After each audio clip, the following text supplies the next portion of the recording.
Assalamualaikum warahmatullahi wabarakatuh. Perkenalkan nama saya Alfa Dinata dengan NIM 201051. Di sini saya akan menjelaskan tentang presentasi tugas besar saya untuk mata kuliah Sistem Komunikasi Satelit dengan judul Deep Space Optical Communication. Pada presentasi kali ini akan dibagi menjadi 6 sesi, yaitu yang pertama adalah latar belakang, kedua adalah rumusan masalah, ketiga adalah tinjauan teori, keempat adalah kajian dan analisis, kelima simpulan dan saran, dan yang terakhir adalah daftar pustaka yang digunakan pada materi ini. Untuk latar belakang sendiri, yaitu seiring dengan perkembangan zaman, kualitas informasi data yang dihasilkan oleh satelit semakin tinggi. Hal ini berdampak pada kapasitasnya yang akan menjadi semakin besar. Sebagai contoh, proses pengambilan gambar black hole pertama di dunia membutuhkan sekitar 4,5 petabyte data astronomi untuk membuat satu gambar black hole, yaitu adalah gambar black hole yang di sebelah kanan sini. Oleh karena itu, peningkatan kapasitas data harus diimbangi dengan peningkatan dalam teknologi transfer data untuk mengatasi tantangan ini. Pada saat ini, spacecraft menggunakan komunikasi radio atau radio frekuensi yang biasa disingkat oleh RF untuk berkomunikasi dengan ground station. Pada sistem RF, data dikirim dalam bentuk gelombang radio dengan kecepatan transfer data yang masih dalam kisaran megabit per second. Saat ini, para ilmuwan sedang berusaha untuk meningkatkan kecepatan transfer data ini agar mencapai cakupan gigabit per second.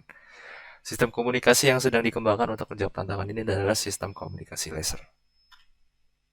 Untuk rumusan masalahnya adalah bagaimana potensi penggunaan komunikasi laser dalam meningkatkan kapasitas dan efisiensi komunikasi pada spacecraft. Dan yang kedua adalah apa saja tantangan yang dihadapi dalam pengembangan dan implementasi komunikasi laser dalam komunikasi spacecraft. 3. Tinjauan teori. Untuk tinjauan teori tersendiri itu adalah seperti sistem komunikasi radio, komunikasi laser menggunakan gelombang elektromagnetik untuk mentransmisikan data, tetapi pada spektrum yang berbeda. Komunikasi laser menggunakan spektrum inframerah yang berbeda dengan gelombang radio karena data dikemas dalam gelombang yang lebih rapat. Hal ini memungkinkan stasiun bumi untuk menerima lebih banyak data secara bersamaan. Komunikasi laser dapat mengirimkan data 10 hingga 100 kali lebih banyak ke bumi daripada sistem radio frekuensi yang digunakan pada saat ini. Sebagai ilustrasi, dibutuhkan sekitar 9 minggu untuk mengirim data lengkap Mars ke bumi dengan sistem RF pada saat ini. Namun, waktu pengiriman tersebut dapat berkurang menjadi 9 hari saja dengan menggunakan komunikasi laser.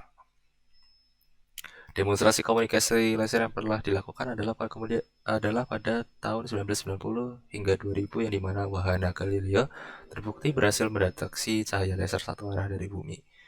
Kemudian pada tahun 2001 hingga 2010 itu adalah koneksi data laser pertama di dunia dicapai di luar angkasa oleh satelit badan antariksa Eropa yaitu Artemis yang menjadikan tautan transmisi data optik dengan satelit pengamatan bumi jenis Spot 4. Kemudian pada tahun 2011 hingga saat ini yaitu adalah pada Januari 2013, NASA menggunakan laser untuk menyerotkan gambar Mona Lisa ke Lunar Reconnaissance Orbiter berjarak sekitar 386.243 km atau sejauh 240.000 mil. Untuk mengimbangi gangguan atmosfer, algoritma kode koreksi kesalahan yang mirip dengan yang digunakan dalam CD itu diimplementasikan pada sistem ini. Kemudian Deep Space Optical Communication itu sendiri adalah sebuah modul yang dibawa oleh spacecraft. Modul ini bersifat demonstrator teknologi yang dimana hanya akan mengetes teknologi kunci yang akan kemungkinan digunakan dalam misi-misi NASA selanjutnya. Sistem DSOC tersebut terdiri atas satu flight hardware. Flight hardware tersendiri ini adalah flight laser transceiver dari DSOC yang akan dilengkapi dengan pemancar near infrared laser untuk mengirim data dengan kecepatan tinggi ke ground system dan kamera penghitung foton yang sensitif untuk menerima sinyal laser dari bumi. Teleskop apertur 8,6 inci atau sekitar 22 cm dari transceiver dipasang pada modul isolation and pointing yang menstabilkan optik dan mengisolasinya dari getaran pesawat luar angkasa tersebut. Kemudian ada ground system. Ground system ini adalah sebuah pemancar laser inframerah dekat berdaya tinggi di fasilitas Table Mountain milik NASA Jet Propulsion Laboratory di dekat Wreckwood, California yang akan mentransmisikan sinyal laser termodulasi ke flight transceiver dan mendemonstrasikan transmisi data dengan kecepatan rendah.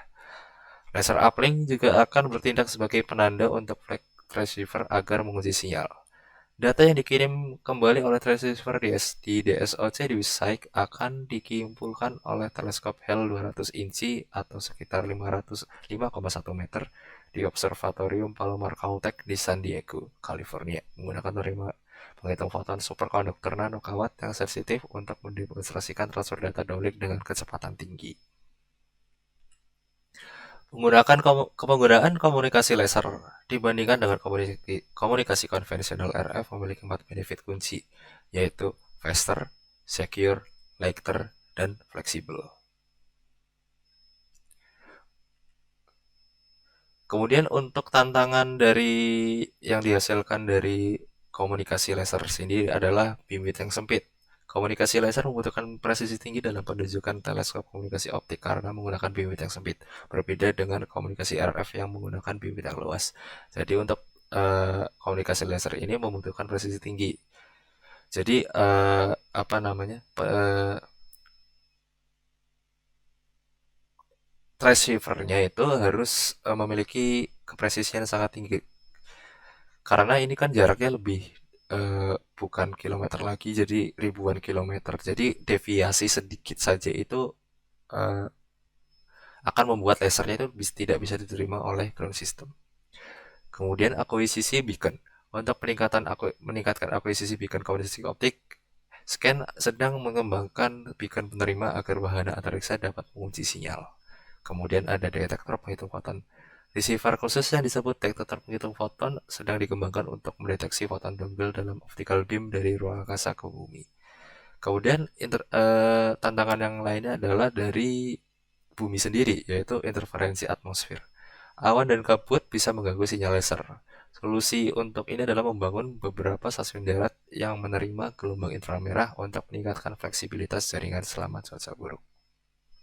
Kemudian adalah pendekatan alternatif. Scan sedang menyelidiki pendekatan lain seperti delay or disruption tolerant network dan susunan satelit untuk mengatasi tantangan yang berasal dari atmosfer. Kemudian simpulan dan rekomendasi. Simpulannya adalah dari pembahasan di atas dapat disimpulkan bahwa komunikasi optik di luar angkasa menawarkan potensi yang sangat besar untuk meningkatkan kapasitas dan efisiensi komunikasi. Dibandingkan dengan komunikasi radio tradisional, komunikasi optik memiliki keuntungan dalam hal kecepatan transfer data yang jauh lebih tinggi, keamanan yang ditingkatkan, dan ukuran berat dan konsumsi daya yang lebih rendah. Kemudian saran yang bisa saya sampaikan pada topik ini adalah untuk meningkatkan penerapan komunikasi optik antar planet, yaitu adalah pertama, meningkatkan jumlah dan kualitas stasiun darat, yaitu adalah memastikan ketersediaan jaringan komunikasi optik yang handal dengan meningkatkan jumlah dan kualitas stasiun darat. Kemudian yang kedua adalah penelitian integrasi teknologi. Melakukan penelitian lebih jauh dalam mengintegrasikan komunikasi optik dengan teknologi jaringan RF yang toleran terhadap gangguan dan tundaan untuk meningkatkan kendala transmisi data, yaitu adalah redundansi berarti ya yang disarankan pada saat ini. Kemudian ini adalah daftar pustaka yang saya gunakan pada penelitian ini.